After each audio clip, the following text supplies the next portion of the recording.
Hello everyone and welcome to the Outlaw Void Clubhouse. So, if you are new to the channel, if you're tuning in or watching this video later to look at Winds of Gath or listen to more stuff about the Traveller Roleplaying Game, just so you know, Outlaw Void, we are a clubhouse that seeks to resurrect the style of pencil and paper adventure wargaming clubhouses of the late 60s and early 70s.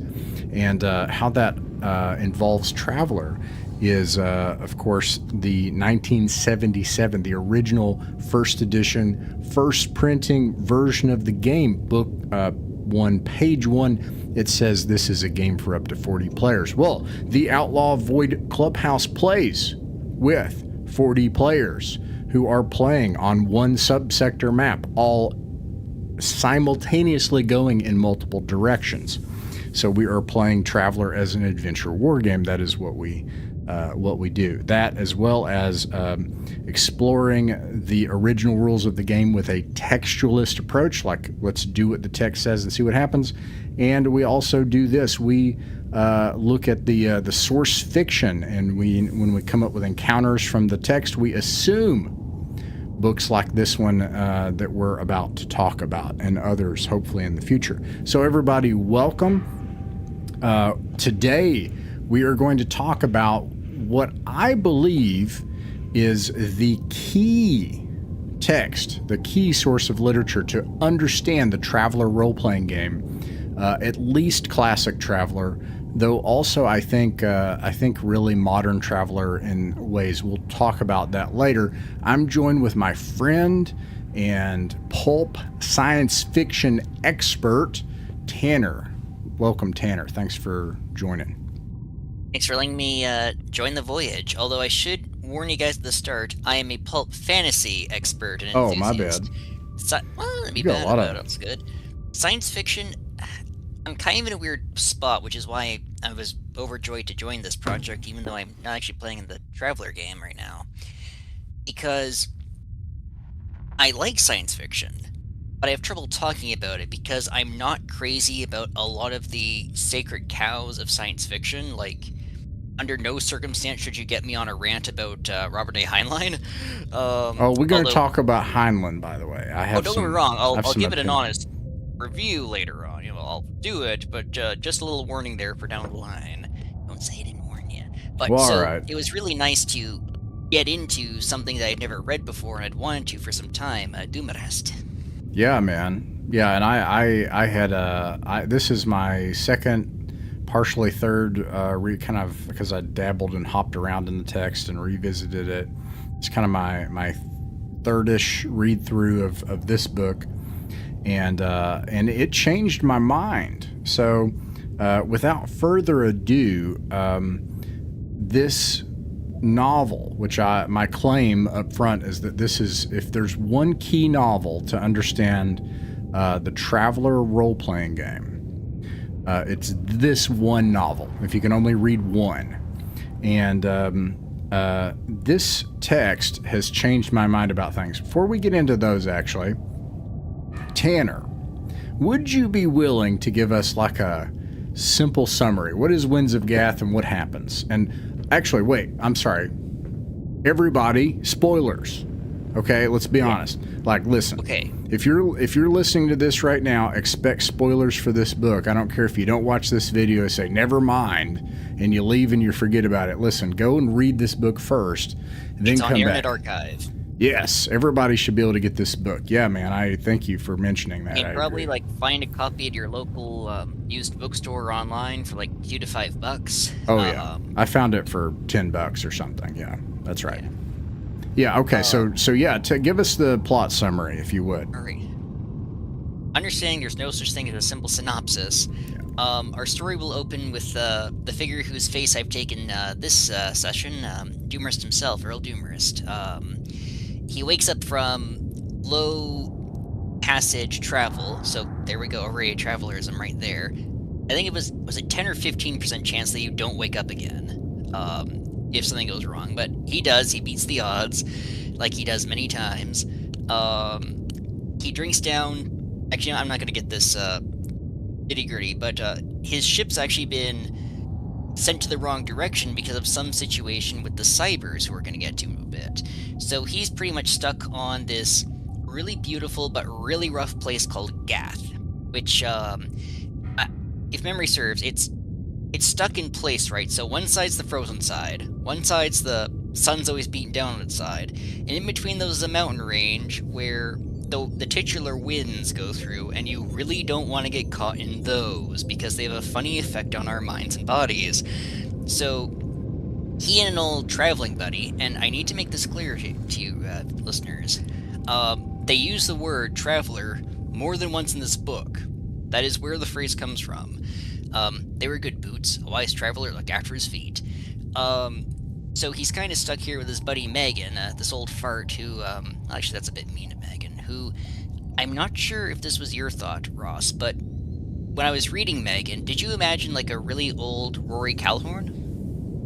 I don't know who that is, but I'm imagining like, I'll be honest, and I'll get into this, I'm imagining literally black and white spaghetti westerns. So yes, I imagine. Oh, yes. I literally am imagining some sort of like dumpy, dumb, fat, kind of like hobo. I actually thought he was quite thin. Calhorn, Oh yeah, they're all was thin. That's an right. old Western star, and he was also, if you want to know which role I was thinking of when I was reading this, his appearance in Hell Comes to Frogtown, the lead's old buddy.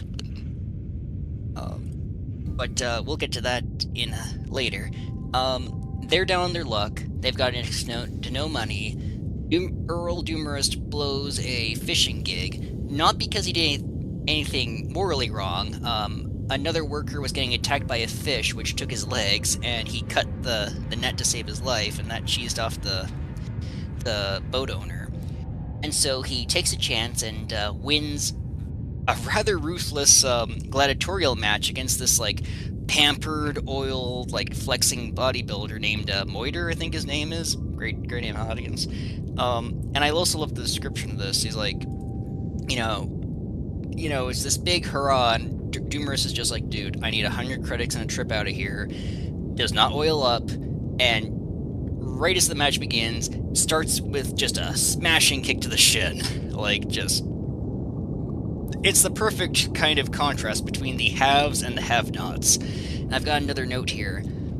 A quote from Doomerist. The others make mistakes. They thought it was a game and tried to win according to the rules. But in combat, there are no rules.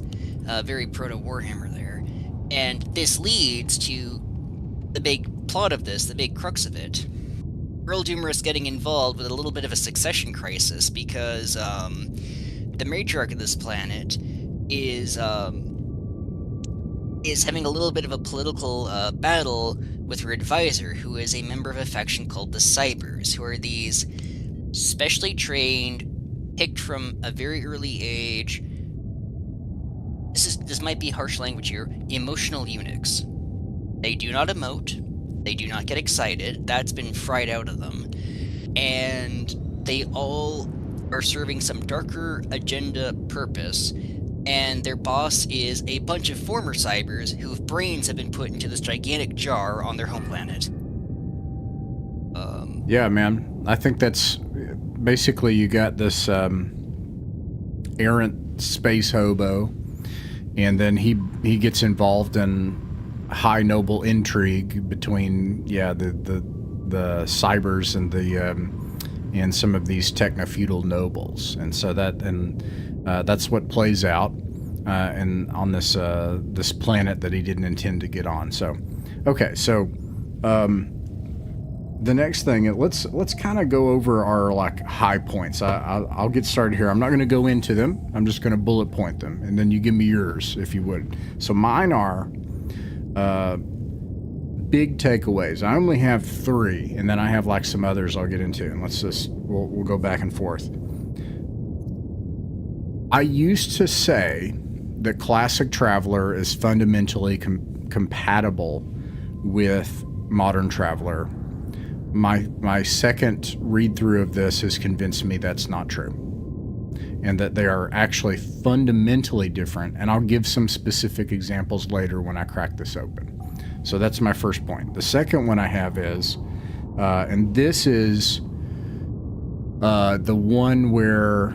Actually, let me save this one for last, because it's the spiciest one. So this is a little less spicy. My second one is... I used to say... So I've been running Classic Traveller for several years, but we ran 1981 Traveller. Now we're doing 1977, and we're doing it in a very unique way. This is not science fiction simulation. And I've worked really hard to get people on board with this being a sci-fi simulation, and we ran it in a simulation way, and we measured the time of starships and stuff. So this is if you've seen any of my other stuff and my articles on Traveller, this is a huge departure for me, but this is space opera. And I'm surprised to hear myself say that. When I say space opera, I mean like Star Wars. I mean Buck Rogers, but I mean Star Wars. Like for and what your romance, yeah. Yeah. And the last thing, the big spicy one is, as part of that, I don't think you can capture the underlying fictional stuff, which I'm going to point in the text of the original game here when I get to it, of where the rules actually create this inevitably, and you cannot escape it. So if you just do this game, this is what you'll get. You have to have sex. Yes. But, and not just sex. And I've this is a huge discovery for me, but heterosexual sex between certain archetypes. And this is fundamental to how this fiction works. And I'll try to actually explain what I mean by that in a little bit. But those are my three big, huge takeaways. I have a keening of we were going with the third one, but I'll tackle the second first. Part of the reason I was so slow to get into Traveller for years and years, despite, so much good stuff said about it, so much material, is when I got into role-playing as a late kid, adolescence, I couldn't get Traveller for crap. Not because it was a complex system, but because it's like, okay, it's science fiction around the time of Star Wars, but there's no aliens, and I learned there are aliens. Ships, there's no... Well, there was space battles, but not space battles, because, ships take, ages to go. Swords are, one of the main weapons. I'm like, what in the world am I even looking at here? And then later on, I discover stuff like, a lot of Edgar Rice Burroughs stuff, which is science fiction I really do enjoy. And I discover this, and it slowly starts to dawn, okay, I get it here. This is hopping from planet to planet, staying out of trouble or getting into trouble because you have to. This is, when I heard science fiction, I was thinking something like Star Wars, which the game did that's a bit rude, cash in on. It was released around the same time, everyone got a boost. I was thinking something like Star Trek, which even that owes a lot to planetary romances like this. Actually, no, stuff from the same genre. This came out a few years after Star Trek. What I kind of realized is, this is not hard, big, bulky box science fiction. This is space noir Western fantasy. So lots of femme fatales, lots of these, roughnecks, prospectors, gamblers. I think I wrote in my notes here, and this is a running gag from the other show for anyone who watches both here. And of course, there's more of these characters than meets the eye, but Sime, who's carrying his wife in a big old coffin, and we learn more about that later. The crazy old Kufa woman who's tougher than she looks, and the fool. That's another Warhammer fantasy party right there. Yeah, I mean, certainly the British influence is interesting. I probably won't go into that because actually it's gonna. I can do that for you. Well, no, I don't. Love these things. Sure, but it's going to complicate a point that wasn't one of my big three takeaway points, which is that I always wanted this to be a space western, and I thought I would have to fight to make it that because it wasn't that. And I figured out it's westerns all the way down, actually. And all of this is based on the American Western. Dumarest is the American Western hero, and I'm going to add the fourth spicy point that precedes the third preceding the second one because this is related. A traveler hero is an American Western hero by archetype and necessity. And I'll get into that. And but okay, those are my bullet points, Tanner. What are your big takeaways? Tell me your whatever, top 5 or whatever. So that's going to be a bit tricky because unlike the Master of Estrade, I've played Traveller Roleplaying 4, maybe 5 times. Sessions. So I'm coming at this as a little bit of a fresh angle here. What this really helps you understand is to break kind of the mold that little Tanner had for science fiction, because it's not hard sci-fi, but it's also not... there's a little bit of gonzo, but not a ton of gonzo. It's like dusting. Like, it kind of eases you into a Church of Universal Brotherhood that uses hypnosis to make you less of a pile of crap. Tons and tons of brains in the jar with an agenda, or, a lot of this stuff. In fact, one of the notes here is asking you what the UPP of Gath itself would be. Because Gath itself, it's a science fantasy planet, it's clearly a fantastical frontier, but, it is planet locked, and there are the winds that would theoretically be something that could happen scientifically, albeit very, very unlikely. And we should probably get to those winds later on, because, EC Tubb was good at writing body horror. Okay, so your big takeaway is that, and that's okay, and actually I love this perspective that you offer, that this is the bridge, and I think I understand what you're saying, because I've mentioned this before. These books were not available in my middle school library for good reason. I'm glad that I would be mad if they were. As a parent, I would be mad if they were. But there's a lot of talk of sterilization and messing with people's minds and just it's a harsh little book. Sex.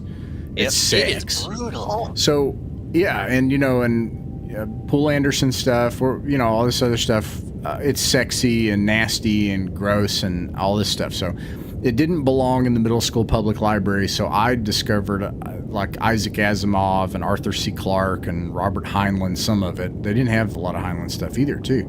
But I see that stuff in the middle, and that was my science fiction. So I think I know what you mean, because this is a bridge into what would give us modern American Western fiction in ways that's really important. This is a portal, and I agree. So I think that's a huge takeaway. Okay, man. All right. So go ahead. Sorry, another talking point I'll throw in.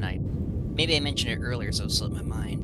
What this also really does, is make it impossibly clear who the trodden upon and the people trotting on in a Traveller setting is. Because it goes to great length to these just pompous, Machiavellian, cruel nobles, and then you've got these broke, space hobos, these prospectors who didn't win, these gamblers who didn't win, just people who've got somewhere to be, and they need to be there now, and there's a 10% chance they're not getting there because their machinery will falter.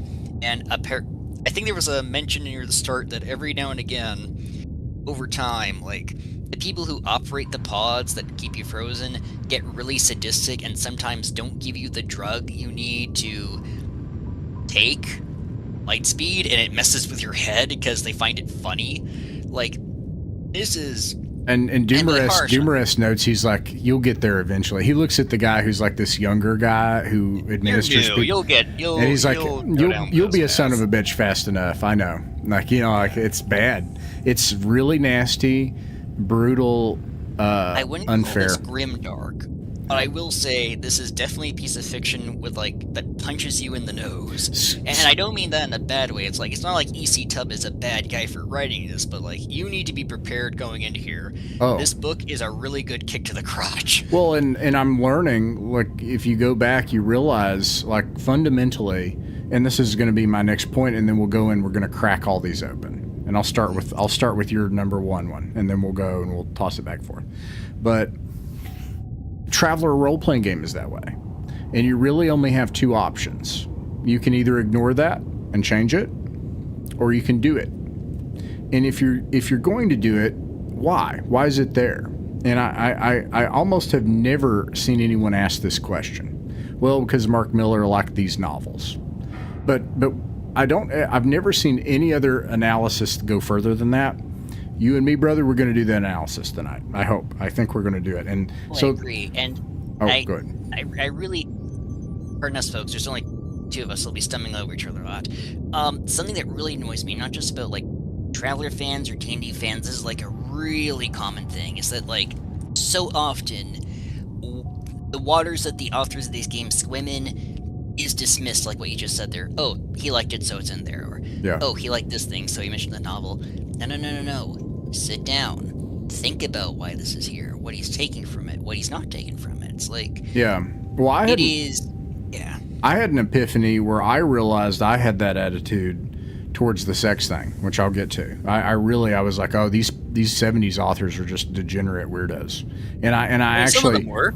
Well, I actually don't know that it matters. I really kind of turned a corner on this, and I'll try to describe my thinking on it. But anyways, okay. Good writing's good writing, man. Yeah. So, 2 words, Gene Wolfe, and I'll get there, and we'll talk about like why I think this and stuff. But before we get tossing the ball back and forth, cracking this novel open, the various aspects, there's 2 more things. One of the things I want everyone to understand, because and if you go back and you look at our play reports and our intro video, you can kind of see how we're taking this in a specific direction. But I can almost hear someone right away, multiple times, they're going to say, yeah, that's true, but I could. And I know, believe me, I know, for 40 years, people have done that with role-playing games. I get it. What I see no one do is take the text and actually go to its end. So that's what we're talking about tonight. This is an experiment. This is like if everybody put on your scientific method hats, and we're going to like go into this and analyze it. And the Clubhouse does this, is we take these books and we actually try to do it to its extreme conclusion with no interruption. And we don't say, well, but I actually want to do this way, and we'll have. I get it. I get that you can do that in role-playing games. The same thing with the text tonight, right? Because you're going to hear us say this a lot. Oh, look here with low passage. Look here how unfair this is. And that's a textualist approach. I just want to say that up front in case people start saying, but you could. I know you could, but we're going to actually look at the text. And the other thing, skipping ahead, and then I want to toss the ball back and forth. What concepts, I've got a list here. What concepts did you see in Traveller, and what things are missing from Traveller? That way we can kind of like, establish that baseline to start with. Quite a bit I saw in Traveller, which is good, because this is one of the foundational texts, because we've got, the stasis pods, we've got jumps, we've got, I'm almost certain that that one drink he has at the beginning, which has like that syrupy stuff that has all like the fat and minerals, basic rations are in book 3, yeah. Yep. Because if your body's been like dried up and cold for that long, you need a lot of stuff to put back. Yeah. Slow time, absolutely, that comes directly from here, and it's used in a very unique manner in the climax. And as a joke, because this is a Traveller and not an AD&D stream, I did type in using slow time while active is a really unique take on haste. And then he's like eating like food as he goes, otherwise he'll just burn out. Believe it or not, not a ton of sword and knife combat yet. A lot of the melee was like grapples and kicks and punches and heel palms and stuff like that. So I know this character is known for being a great knife fighter and swordsman, so we'll probably see that in like later books. I think Draenei, even the second book, actually begins with sword fighting. But okay. I know that there's a line in a later book where Dumerus comes across a carbine, and one of my Traveller DMs was very keen on this. It's not carbine, it's carbine. Yeah. And I was like, A laser would have been better, but the right hands, even a carbine would be deadly. It's like Oh. that just sums up Traveller right there. It's like it ain't, which is another piece of science fiction 70s material if you've ever seen Wizards. Like, you can have the best weapons, but what matters is how well you kill with it. Yeah. That's a great one, dude. With I think I have to admit, I have read a couple of the other ones ahead, and then it's been years at this point, and so we're obviously revisiting these now. So there might be a context, and if you see this, if anybody's watching, please do mention this in the comments. They're like, hey, yeah, totally, Winds of Gath is important, but this Dumarest novel also cracks open these things, and that's why the body of it is. That's something that might be missing from context tonight, at least from me. So, but the sword fighting thing, yeah. The scene where the big fish critter bursts out of the water and bites down on that guy's legs, that right there is definitely a critter that was rolled with the animal generator. Oh yeah, Because remember, you, the DM, need to have planets ready, so that's what all those tables are for.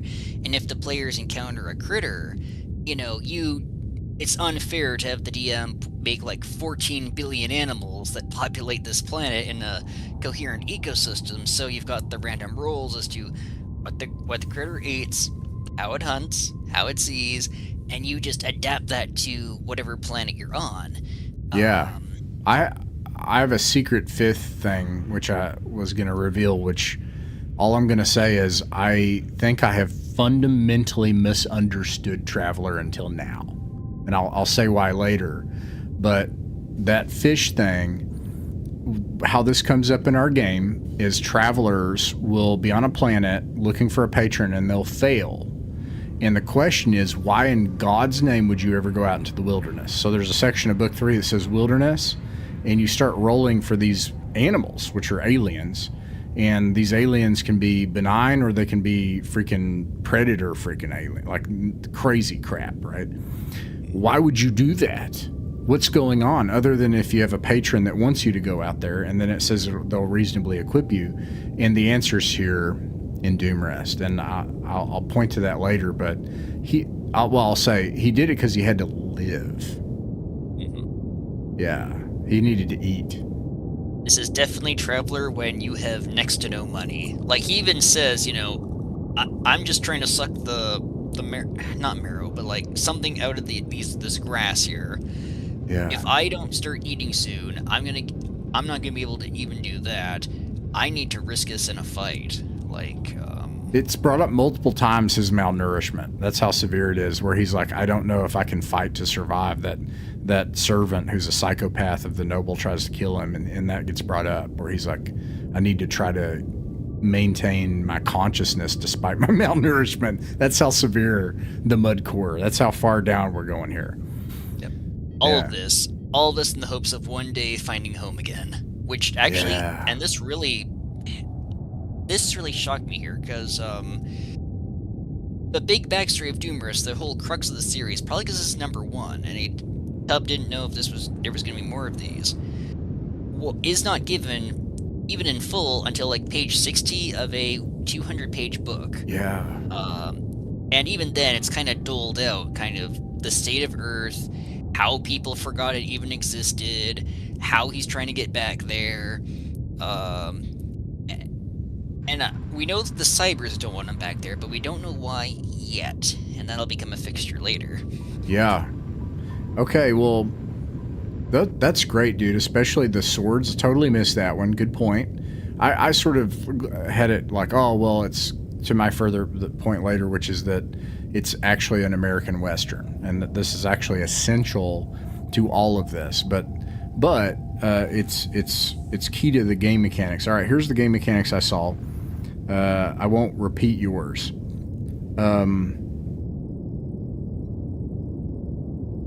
Techno-feudalism. So this is fundamental to the Traveller mechanics. You have to ignore an entire portion of the game to miss that one. It literally says in the text that, so like if you take, again, I have to emphasize, imagine a textualist approach which you must do if you're going to do the solitaire game. Again, it says that you can play this by yourself. So you have the books open and you're looking at the rules and you're applying everything step by step in the procedures. And you're in book 3 and you have encounters. And what we're seeing so far when we play the game is you're going to have an absolute metric but ton load of encounters. They're going to happen a lot because you're going to have days pass before you can get a patron, and you're not going to have the money for passage. So you're going to be on this planet and everything's going to be going wrong, just like in Winds of Gath, where like you've got predatory aspects all over the place. And it says that based on your military rank and your social rank and stuff like that, it's going to modify how that's going to be how that's going to play out.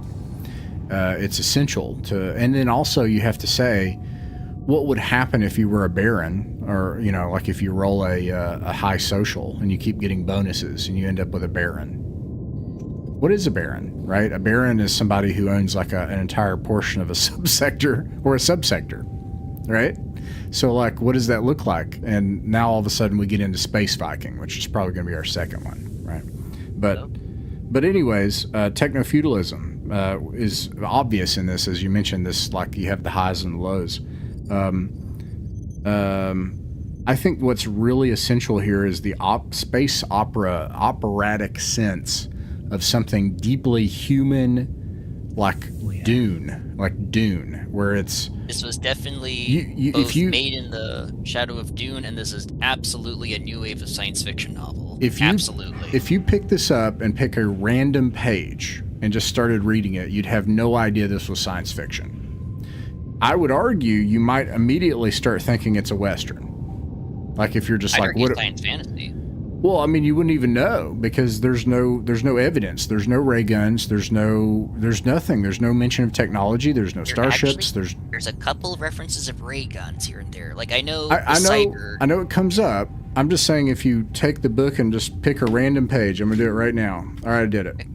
No, the man was sweating. Look, no offense. Have another drink. This is a Western. Where's the starships? I'll cut you in for a double handful of units. Okay, well, there we go. Right? Like, now we're leaving reality. What is that? Yeah. But then he goes right back to it. He leaned in close so the man could see his eyes. High man wins. He watched the deft way in which the man shuffled the cards. I've got a feeling I'm going to win, he said evenly. Pretty strong feeling. Be annoyed if I'm wrong. That's a Western. What are we doing? Gambling. You know what I mean? Point. So the reason the gambling is a specific skill. Oh, this book right here. It can the whole save your thing. Life. Gambling is fundamental to how the Traveller universe works. That's another point we'll get to. But it's the point. My point is that this is human. So you're going to have all these resolutions of dramas and interactions of people. Computers aren't brought up. Augmetics aren't brought up. Yes, they get brought up here and there, but I'll get to it, okay? But this relates to how I say it's a space opera. My point is that this is in there, and that's in Traveller. If you use these rules, you're going to wonder why you have a revolver and everything is about social interactions, and almost nothing is about science fiction. Very little is. There are a few things, and I'll get to that. Okay. I'm sorry, to your point, because this is the next one, gambling. Yes. But not only that gambling is maybe the god of the universe, which is actually literally mentioned in the novel, right? And probably my favorite scene in the whole novel. Excuse me. When you make a traveler, you are gambling. You are seeing how far you can push your luck on your traveler to get what you can out of them. From the get-go, everything in Traveller is a gambling game. And when you encounter stuff, everything is a risk-reward gamble. That's what you're doing. And then, of course, yes, gambling is a skill and stuff, so that's featured in here. Psionics is mentioned. But in a different concept, but it's mentioned, and that's in the book. Okay, here are things not mentioned. Before we do, I need to, because I think that might be my favorite, or at least one of my favorite scenes in the book, too. It was pretty cool, yeah. I think are you referring to when we're introduced to the Cyber's rival, the animals? I thought you were going to go for the Church of the Universal Brotherhood there. Because if you remember, when he's trying to talk some sense in that rich pompous guy with the big gut in the ring. I believe his name was Brother Angelo. It might have been another one. Tried to give him this sermon of, and I've got the quote here: "Life is a lottery, my friend." That's my favorite scene. Excellent. Okay, we're on the right page, which Yeah, I man. don't think real-world Christianity does think life is a lottery. It's very much, God's set here. Yet, yes, absolutely, that is rolling a Traveller character. The first edition of the game even warns you, hey, if you get really bad stats, you don't want to play this. It doesn't say start over. It says go through the scouts. They've got a really high death rate. Yeah, man. Yeah. So you may end up playing him after all if he gets lucky on that front and wins, but it's like, not manipulate the luck, but like, if you get a bad roll, put him through the unlucky tunnel. And it's a card game with dice in the sense that what you're doing is you're playing the cards you have. And that's a fundamental difference. And if you change that, you're going to have a fundamentally different outcome than what the text provides. I keep telling people this when it comes to like the 70s and even 80s wargaming and tabletop RPGs, because they get so annoyed when it's like 3d6 down the line and not 46 drop, put them exactly. And like, you might like that, right? But I'm just trying to say, what is this? Oh yeah, they're allowed to have a preference, but it's like the entire point is play with what God has given you. Don't, that's what this game is. Exactly. This is a card game with dice. You have a deck of, you have a hand you're dealt. And I'll give you another example really fast. We're skipping ahead into that, but I can't help it. I'll probably forget.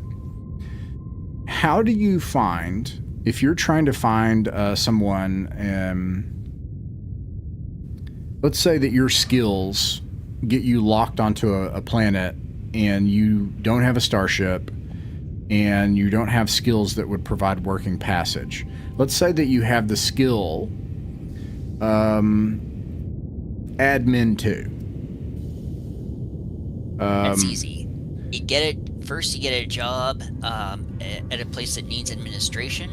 You get things working organized. You get on everyone's good side. You slowly start making your bones. You eat. You find a place to live. Then you get your eye on the prize, and you take this good resume and show it to one of the higher-ups on this planet and say, hey, I can do this. And then you get into that. And then you earn your money, get on a ship or passage, and say, later, suckers. Well, yeah. But I would argue, let me come from the opposite direction, because what I was portraying is, because this is what happens a lot, is they start playing this game and they say, these skills suck, or I don't have any skills. They're very dissatisfied with the cards they're dealt. But the point of the game is a card game where you're dealt cards. The game itself is how well you play your cards. And so, let's go the opposite direction. And you have someone who is Medical 3, Medic 3, or Medic 4. Well, that's probably the only Medic 4. Or a better one actually would be Computer 4. Computer 4 is like the genius hacker, like the most genius one, right? Or Computer 5. That's going to be the one guy. And there's an ecosystem where every single element in the subsector has their hand out for something. And this is actually how you can run this game with no preparation, because you just assume that's the case. Every traveler is John Carter, even the guy with admin 2. So they all have this fundamental mojo. They're the American Western hero.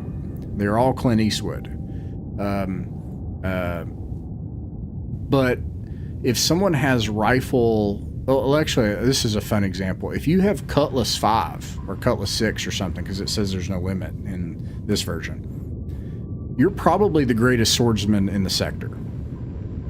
Or if some other character has that, they are probably. And you probably have to go find them. Or you have to contend with them as they hunt you down or whatever. And this is literally the drama of the game itself. You don't plan anything. You don't prep anything. This is actually the game. Okay. Somewhere in the stars, there's someone who lucked out and got 4 or 5 points of Jack of all trades. Yeah, man. Okay, so things not in it. The ubiquity of military service for everybody. That kind of reminds me of like the Forever War or something. Like the game is fundamentally about the 1970s Arab-Israeli conflict era, military-industrial complex. Everybody's, if you got skills and you're running a Starship engine drive, the assumption is you've been in the military. Every 1977 Traveller character, there is the other path. It is not profitable by comparison. It's not desirable, and it has a bunch of other downsides. And This is one of the things that actually is from at least Mark Miller, because I have been told, other people can tell me how much of this is true and how much of this is malarkey, is that he is a military supremacist. You've not lived until you've been in the military in his eyes. So he used to talk about stuff like that. I don't know if he feels that way now, but and it's part of a whole thinking of that time. Like, again, I point to the Arab-Israeli conflict and look at Traveller art from then. Look at the Paul Jacquet. If you look at the art where it's sketched up and it's that sloppy line drawing style. What are they depicting? It's all like 1970s military conflict stuff, right? And also that's part of that hobby at the time, by the way. Also contemporary to heavy metal, which had also just come out around the same time as Star Wars. Yeah. Okay, so another thing you're not going to see is computers. Just doesn't get mentioned, which is huge in Traveller. Huge. Computers are huge in Traveller. There is the bunch of brains in a jar, and you could argue that is a computer. Okay. But yes, but in a very Dune way, right? Like Dune Dune has a anthropology wherein technology is so sufficient and has such a quality that it fades into the background. You don't notice it at all. Like that, and of course the existential crises brought on by, okay, we have machines that look like us and do things better than us. We can't let this stand. Yeah. Which is why Mentats came along, but we'll get to that down the line. All right. So concept in Winds of Gath, not in Traveller. There are no cybernetic augmetics in 1977 Traveller. It's not in there. You can't get a robot arm or whatever. That's not in there. These assassination insects were a really metal sci-fi thing, and I see that in a few things like from that time, something like that, and it doesn't show up in Traveller, which is like, oh, that's an odd exclusion. Okay, really? There are no assassination bugs in the 1977 rules I'm aware of. Wouldn't you be able to roll one on that table, or is that for Oh, that's a good point, actually.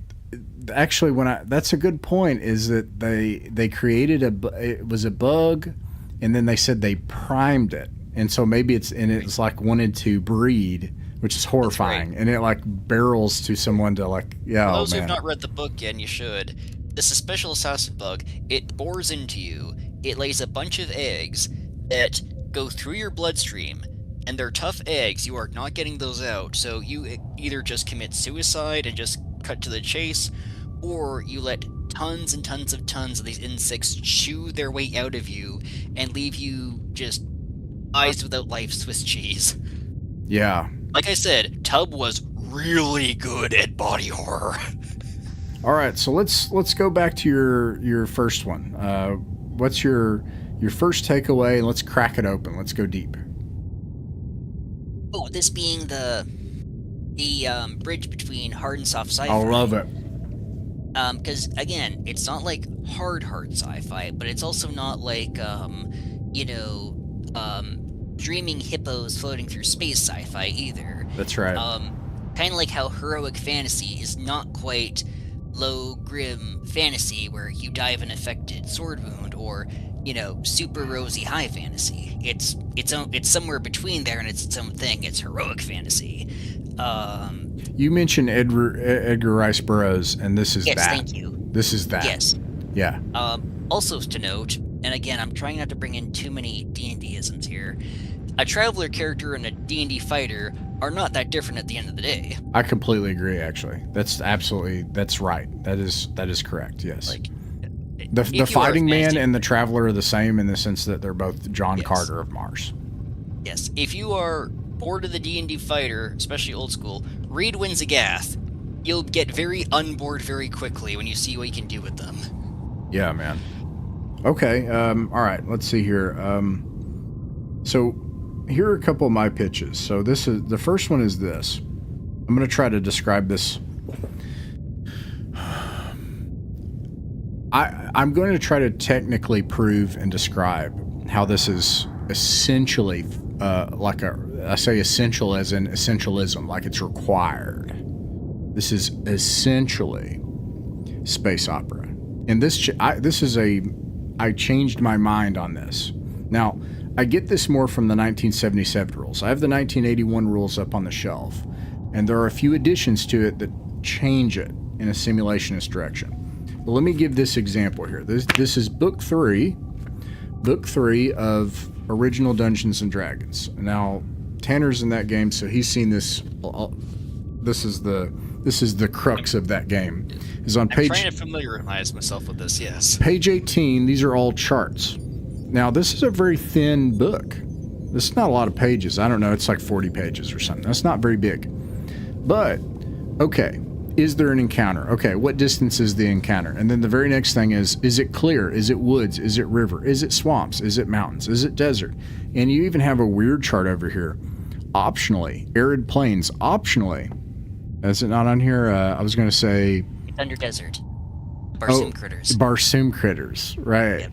And so this is more simulationist. And that is to say that you can encounter, this is the diversity of what you could encounter traveling through the wilderness of Dungeons & Dragons. You can travel into the desert and find red Martians and Tharks, and then in the next one get on a boat and see pirates, and then travel into the mountains and find a wizard hermit, and then in the next one over see an army of cavemen, literal like primitive cavemen. And then, so you can go from King Arthur to Princess of Mars to, and then the swamp one, it says you can end up with dinosaurs. Suddenly you're in that Robert E. Howard one again, or as pterodactyls. That's all and it all depends on where you are and what you're doing. So this is simulation. Now this is key to trying to describe what I'm saying. Let me go to what the random encounter chart is for this and the procedures in book 3, same layout. Plus N1. Three little books. Encounters, okay, and I'm going to go to what's going to happen every day on every planet. Every planet. One chart. Every single planet has a uniform, same chart, all social encounters, all people. Except for you have the chance, I think it says, it might say rumor here. Actually, no, that's in the patron one. Every single thing on here is a human being with their hand out in this implied setting. And so you're going to encounter fugitives a lot, and I think that says something. Oh, yes. A lot. It's a lot. And then thugs a lot. Peasants, it says. Peasants. Religious group features prominently. The least likely listed thing is a guard. It's a lawless place. And this is what has played out as we've ran this textualist experiment where we do this rigorously. Is you have to wonder, you've got this world with a good atmosphere. It's like partially a water world. The nobility vacations there. They have a participating democracy. They've got a good environment. It's a nice place to be, and they've got a Class A starport. And it's the center of civilization. And this is the same encounter table on that world that is over on the airless dust moon with no starport. It's the same encounter table. So what? A joke here is you rolled Miami. Well, oh man, yeah. Oh man. The not joke is,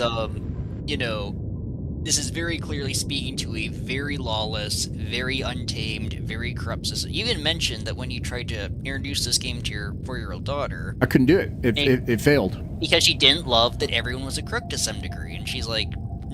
She's like, I'm just trying to follow the rules and I keep getting punished for it. Yeah, she wanted to be like a paladin, a fighter, a princess, not like a... And this is really slagging off Traveller characters here, so please forgive me if I go too far, players. Playing a scumbag who will do anything for a quick buck, Well, and you're talking about the implied setting. What I want to point to is something that points to mechanically again, textualists, we're actually doing what the rules say. Mechanically, it's not just that it's lawless. So people have pointed out this about 1977 Traveller, the how unlikely it is to encounter a patrol cruiser versus in 1981 Traveller. By the way, the starship encounters are modified, but also mostly flat in a similar way. So this is the key point that I want to try to describe. This one is not flat. If you're near a barony, the rules suddenly completely change. There's actually two sets of wilderness rules. There's one for civilization and one for the wild. And where you are in the wild is completely different. If you're in the clear, you're much more likely to have something nice like random animals, versus in the mountains, it can be really scary. That's this.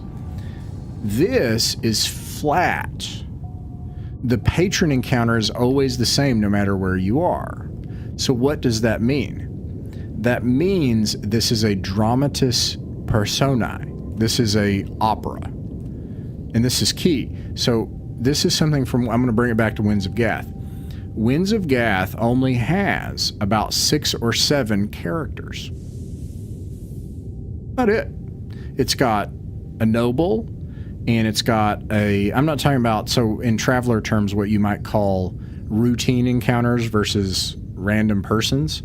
So routine encounters in Traveller terms, it's like, okay, there's a lady in here attending this noble.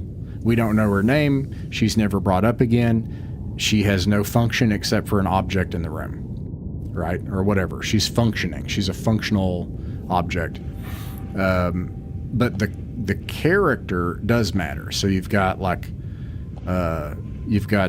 Senna. You've got the lady. So you've got 2 nobles. You've got that psychopathic male noble, right? And then you've got Dumarest, and he's got a traveler friend. And then you've got Megan, and then you've got the Brotherhood. You've got a couple of characters that show up there that aren't routine. You got Cyber Din. And then you've got the Cyber. And also, I just realized his name is a pun on the phrase Cybered In.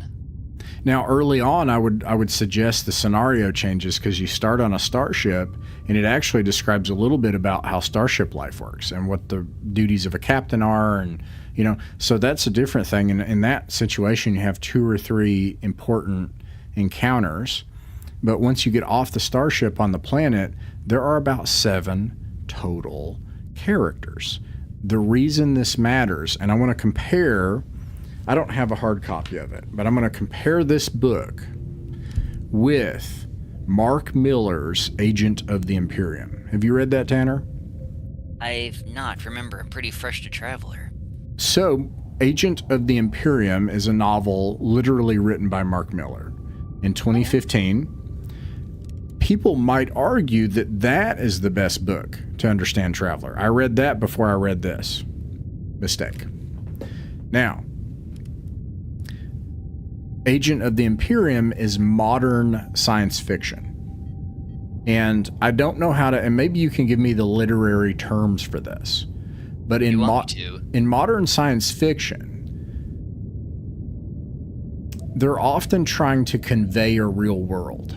They're like trying to be realistic, and they're constantly describing things, and there's exposition, and each character in the room is a character. Including the technology and the starship and like what's happening with stellar bodies and blah blah blah. Like everything is everything has a characterization to it.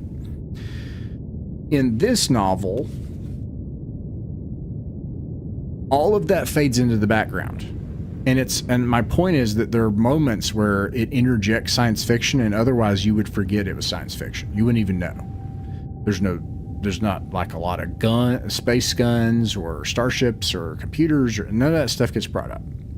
And it could be there or not. You don't actually know. The author doesn't describe it. What he constantly describes is a drama between 7 characters. And this is the thing.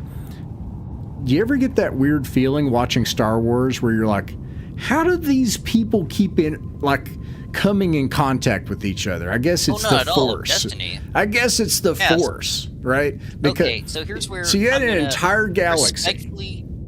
No, don't give me the literature thing. I just want to tie it back I'm not to giving this. you the literature thing. I'm just respectfully disagreeing. Well, in Star Wars, you wouldn't say that there's a dramatis personae where there's like a cast of characters that constantly yes, obviously there's a cast in. of characters, but never once did I think, why is it always these people? It's like, obviously there's like tons of stuff going on in this universe right now. What matters at the moment is a handful of heroes destroying a super weapon and that's my point. Slow steps towards freedom. That's my point. Is this does that?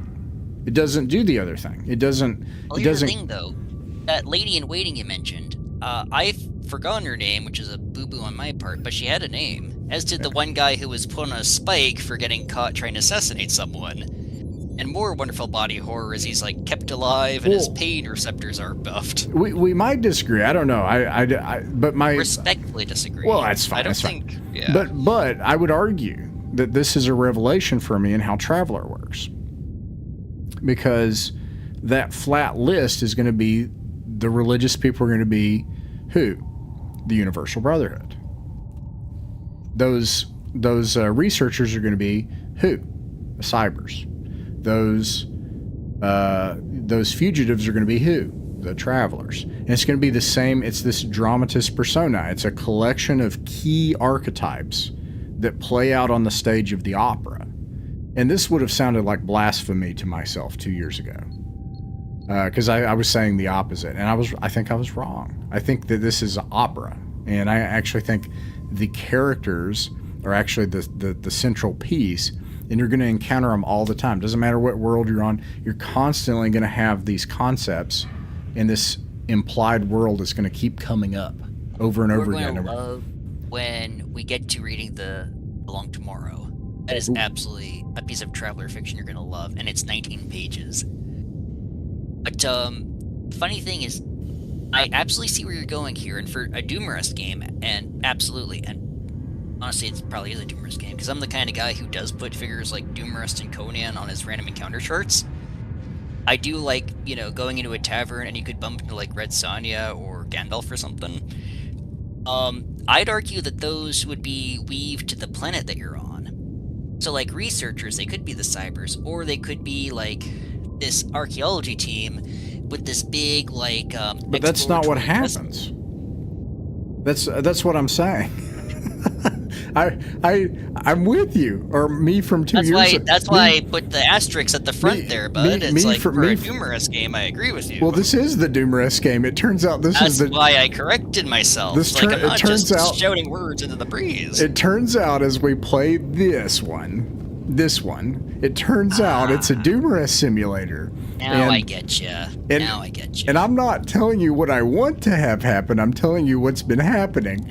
And it's making more sense too, because this is a problem actually. Like, you have one chart that gives you the lowest chance for guards on the most important planets.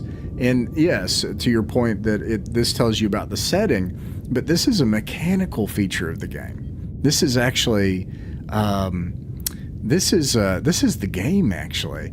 And so this quality of having a series of cast members, I'm surprised by this. This is something that, and this has been happening because you'll end up asking the same questions over and over again, because same chart and the same starshipping things, and it actually the diffusion where nothing actually ends up relating makes less sense. It actually works worse. But this is something that's been playing out. Space opera. Anyways, that's my point. And then related to Star Wars,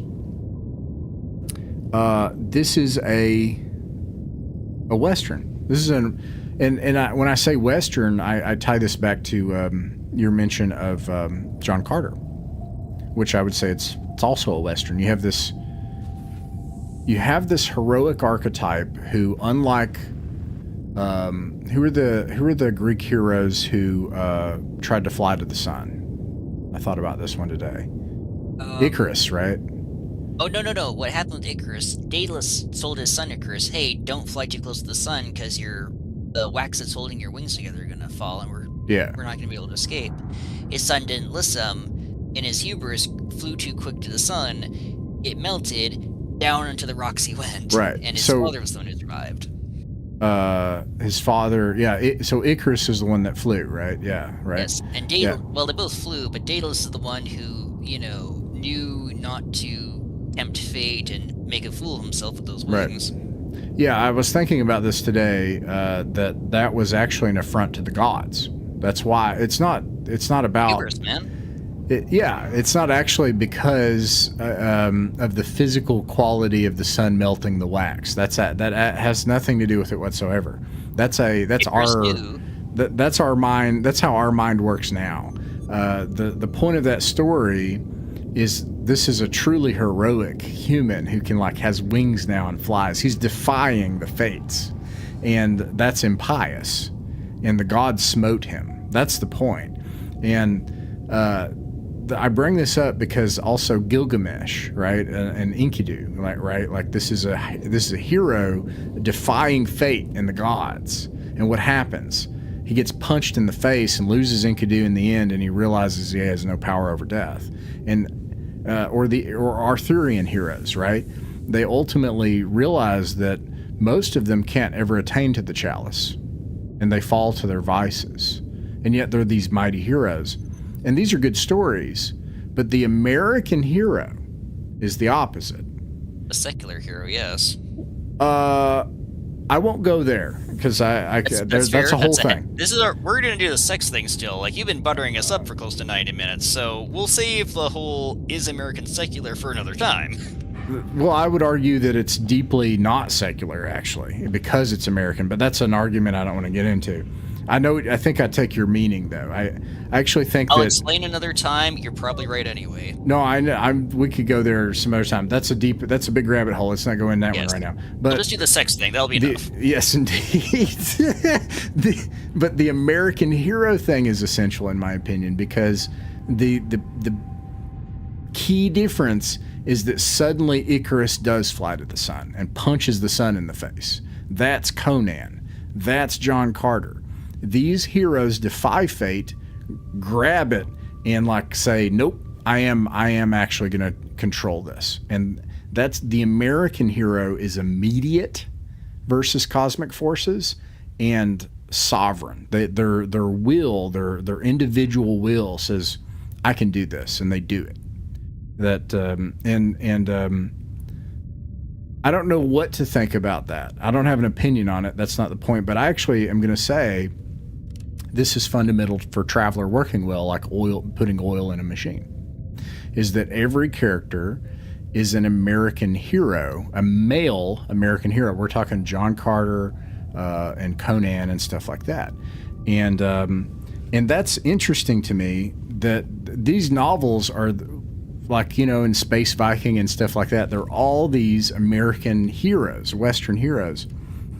And why do you think they had to put... So Mark Miller puts right here, did you see this thing about gender? Probably not. Read aloud for me. It's probably a moment in time thing. And I don't know. And maybe somebody can tell me in the comments. Don't give me your opinion. Please, don't put your opinion in the comments. I don't care. Tell me the history, though. Tell me, oh, well, actually, this was because this thing happened and Mark did blah, blah, blah. I would really like to know that. Page 8, book 1. You just finished making a character. A note on gender and race. Nowhere in these rules is there a specific requirement established that any character, player or non-player, be of a specific gender or race. Any character is potentially of any race or of either sex. Well, that's easy. That's because it is an American game where what matters is what you can do and how you can do it, not what you are. This is not a slag on the country, because I actually love the country very much. In a British RPG, it is a lot of them are very specific on social class, where you can get in society, all that stuff. In D&D, you're a fighter, or potentially a fighter. There was the shenanigans with the race, sex, specific attributes. Gary wasn't overly fond of those, quickly regretted them, and chucked them over his shoulder. A lot of the modern D&D players will never acknowledge that, but he absolutely said, yeah, this was stupid. Traveller, right there. All that matters is how well you shoot a gun, because that's how the military thought of it, at least at some point. Like, I know women serving in frontline roles is pretty fresh in military history, at least in American military history. In Warhammer, you start as a rat catcher, and maybe if you survive the Chaos Sewer, you will escape your old job and get a new gig, likely with a shortened last name, because it's Warhammer and it likes its tongue-in-cheek. And if you keep at that, then you'll elbow your way into a higher job. You know, it's all about the social climb, the role you play in society versus what role you carve out from society. Well, everything you said makes perfect sense. But Everything you said makes perfect sense. And me from a year ago would have said, of course. I mean, yeah, you know. And I'm about to say, now, look, obviously, this goes back to the first thing where I said, somebody's like, their role-playing game heart is just a thumping. And they're like, but you can. And I know you can. I know it's a role-playing game. I get it. But what does this do? If you do it, what does it do? And what is it? And I've got this is where I'm going to get wild. This is my wild one. Here we go. It actually needs to be a man. In order, like, and I'll describe what I mean and I'll say why. But explain your points, like, you should be able to do so. The role-playing game, obviously, you should absolutely make female characters just not a big deal. However, for it to work well with the tables that you have and what arises from the tables, using the source fiction. If you use this, like I described, using the source fiction is like putting oil in a machine. The machine runs well if you do it. If you're taking that approach, then there's something fundamental to this source fiction. And is, I would argue, the theme, the central theme, which is man versus machine.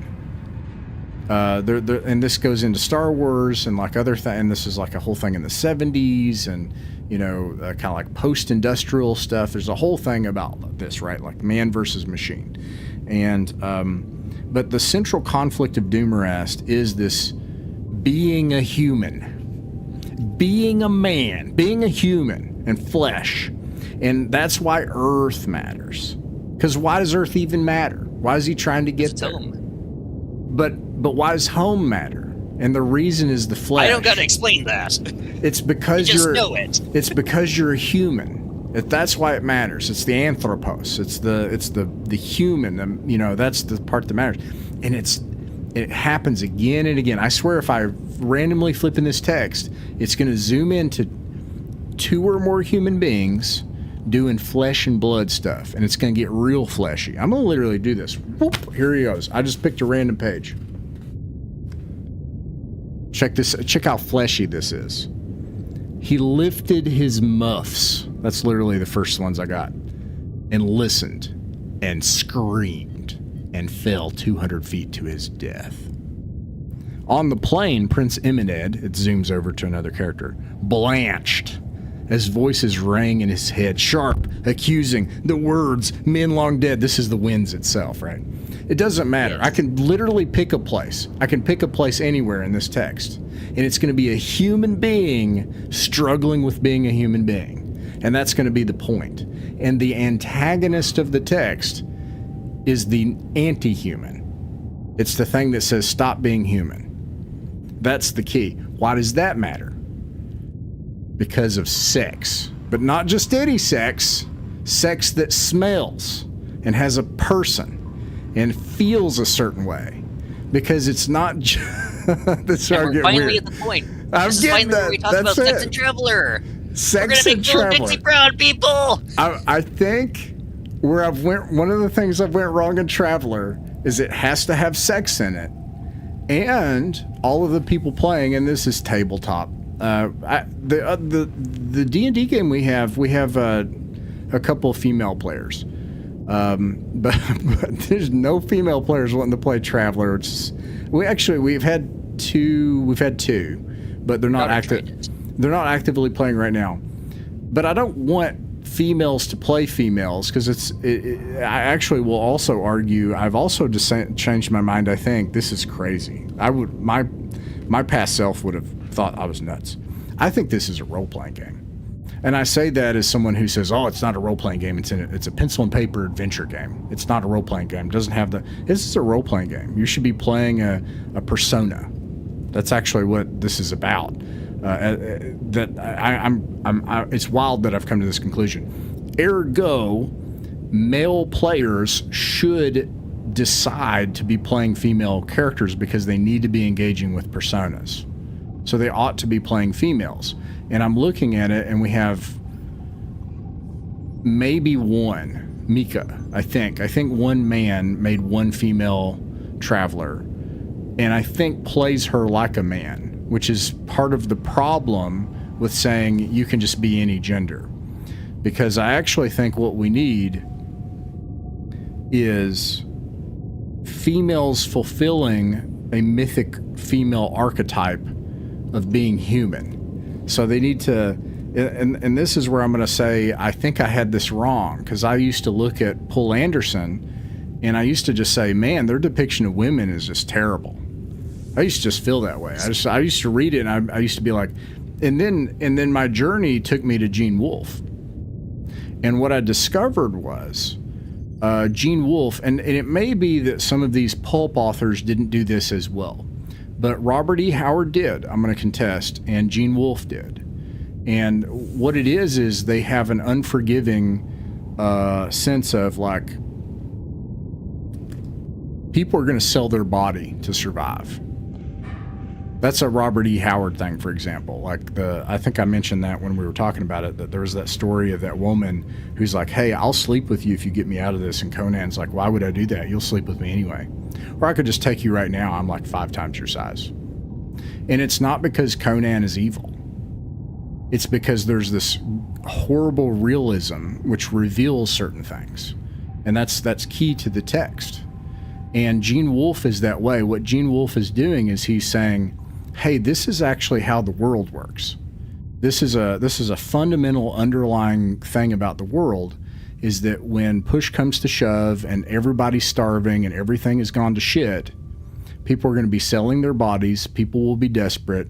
This is how, if nothing else, humanity has worked this way.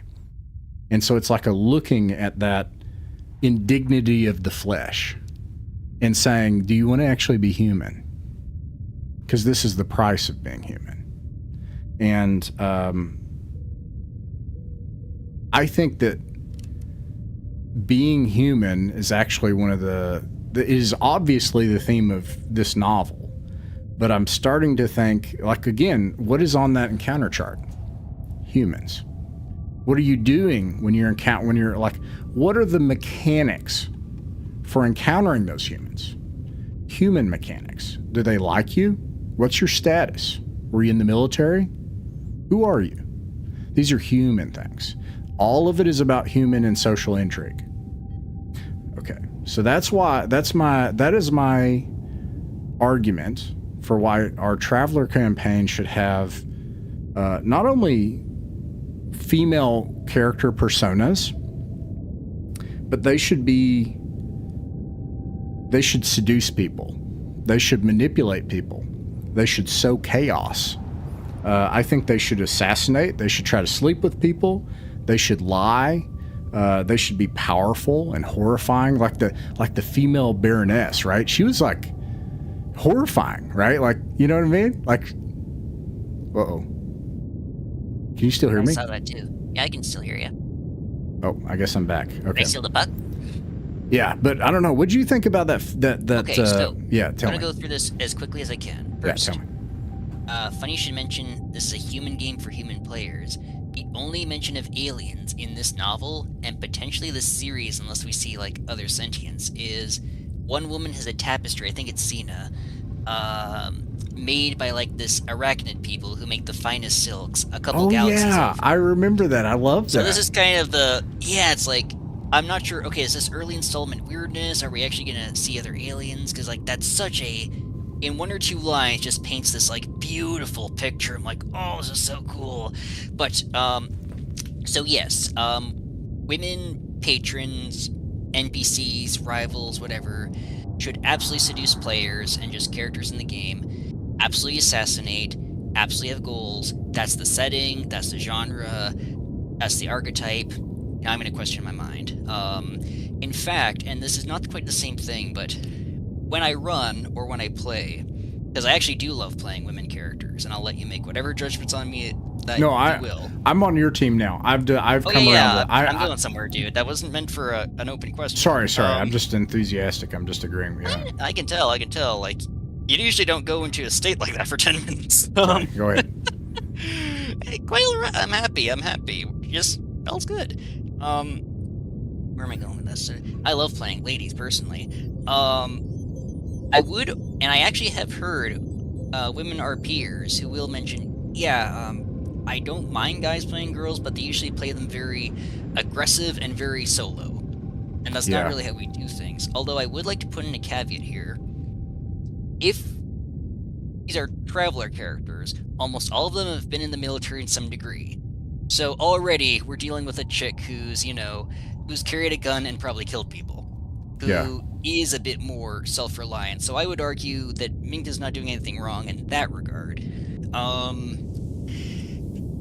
I would argue, politely at least, that for the Traveller RPG, you could have a woman lead who does go into, these stasis pods, does, drink basic to get unshriveled, does, take jobs and go on adventures, and have it still be Traveller. Another piece of Traveller fiction, which not nearly as influential as, say, this or Space Viking or Dune or Paul Anderson stuff, is Intergalactic Hunter, which does have a lady lead, and she's always hunting new critters. Back when people didn't pretend to not like hunting. It really depends on what kind of story you want to tell and what kind of story you want to run. Because I'm absolutely in agreement. This is absolutely a role-playing game. Even in the wargaming of something like AD&D, that's still also a role-playing game to some degree. Like, you've seen how I interact with the other players over there, right? For something like this is drawing on film noir. This is drawing on westerns, and I would argue at least on sword and sorcery, in that you've got a, penniless swordsman gets into a gladiator fight, gets involved in some political drama there. And what I would also argue is that Winds of Gath in a big way is actually about womanhood, in a very unusual sense. Because, and this is the spoiler of spoilers, this actually legitimately caught me off guard when Doomerus did the whole film noir detective explains the murder and how it happened in chapter 12 or 13 or so. The matriarch of Gath is always supposed to be sterile, and she always picks her next person in line, right? There cannot be that physical connection. There cannot be that, I brought this person into the world through sex, carrying, labor, whatever. It turns out, Sina is actually her granddaughter or great-granddaughter, and she had been with a man, and she had produced a legacy, and that's what the Cyber was trying to dig up, and get this fake Sina in as the actual ruler there, and there you go. Prevent humans from acting human because they've got a bigger agenda there. And I'm not sure if Sina is going to be sterilized as well, or if she's going to say nuts to this and be like, okay, going forward, we're just going to produce our own heirs. No, we're just going to do a royal line here. But there is that whole sort of, despite the big official, we will do it like this, the human drive still kind of overcomes that, and that's really the joy of Doomerus novels. It's a universe that's just kind of grind you down and make you paste or kill you or just... And, the people just trying their hardest day by day to keep going and not be paced and find... because Earth is heaven in their eyes. Yeah, man. No, the matriarch of Kuhn is I think you nailed it, actually. Although I think I disagree. Well, again, let me go back to the beginning. I know you could do it. I know. I got it. I know it's a role-playing game. I know you could do it, but what does this do? If you just do that, what comes out? And it turns it turns out that it has all this stuff, and the Matriarch of Kund is a great example of that. I think actually you picked the better example, because she is the female archetype, the mythical archetype, where the ancient one is that the woman is against the serpent, and the broader example is that the woman is opposed to the techne. The anthropos is the person is against this machine, and the woman is inherently against the machine. And the great chaos, which women are chaos in the archetypes, right, is that you have this machine she's supposed to fit in, and she breaks the machine because she's chaos. And so, like, she's supposed Slightly off topic.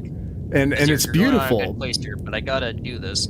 In my wonderful Seven's Voyages campaign, a lot of those guys are Star Trek nuts, right? Yeah. And Gene Roddenberry had a rather complex relationship with women, so we kind of joke that Star Trek, the original series' alternate title, could very well be Women Bad, Trick Men. Yeah. Although the cyber is the one who's bad here, you could very much argue, matriarch bad, manipulate men. I think I agree on a very specific technical level. Okay, so can you have women characters that enter into pods, barely survive the low passage, served in the army, come out and have a gun, and they come out guns blazing and are a hero? First of all, you can have that as a subversion of archetype, because I'm a fan of Red Sonja and all that stuff too. Oh yeah, I love her. So you can subvert the archetype, and you should. So the literary thing is there absolutely you ought to subvert an archetype, but that shouldn't become the basis for how the whole world works, because it won't work. Because look at so much modern media, which made that the basis, and it's completely unbearable. Not just because it just doesn't work. That's right, but also because the writers are completely incompetent and have an axe to grind. What happens is you lose the Matriarch of Kund. So you can't have the Matriarch of Kund anymore. So in case anybody's listening, the Matriarch of Kund. Oh, go ahead.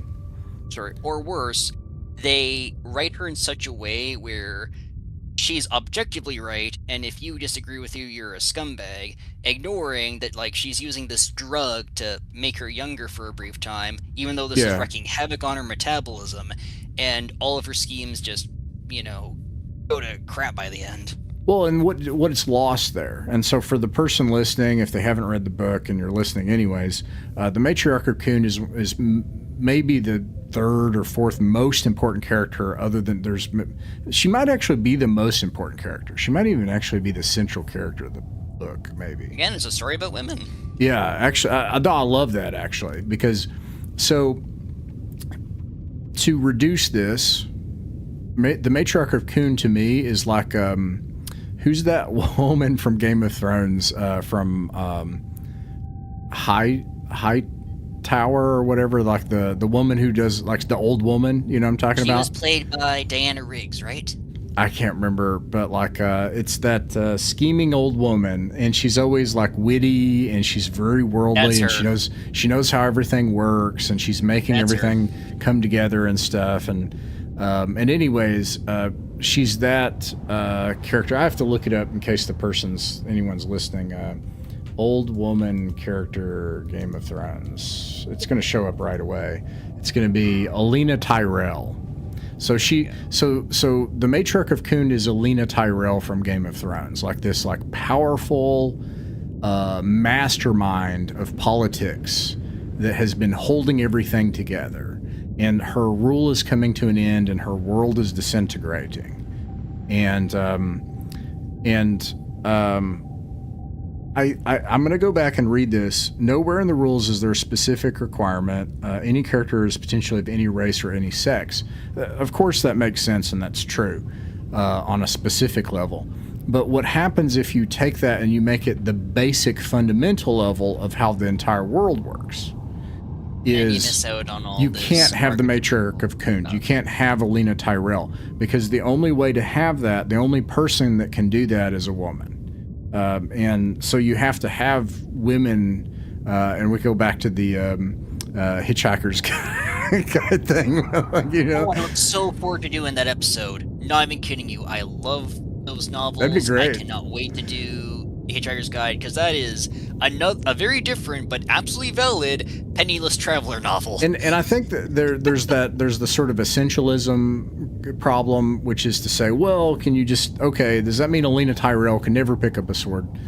Well, Game of Thrones is that's not a character, and that's not the world George made. So for now, no. In the objective sense, maybe if she trained. But in the sense that that humans are humans. So like a human can do everything a human can do, and so of course there's the subversion of the archetype, and then there's the sense that and this actually happens in the book where you'll have a female character in a moment of desperation. It becomes the murderer, or becomes the person who has to do whatever whatever acting out of archetype is. So that my point is that characters should obviously do that, obviously, but the fundamental like ontology, like the reality of how this world works, that comes from this fiction and arises from these rules.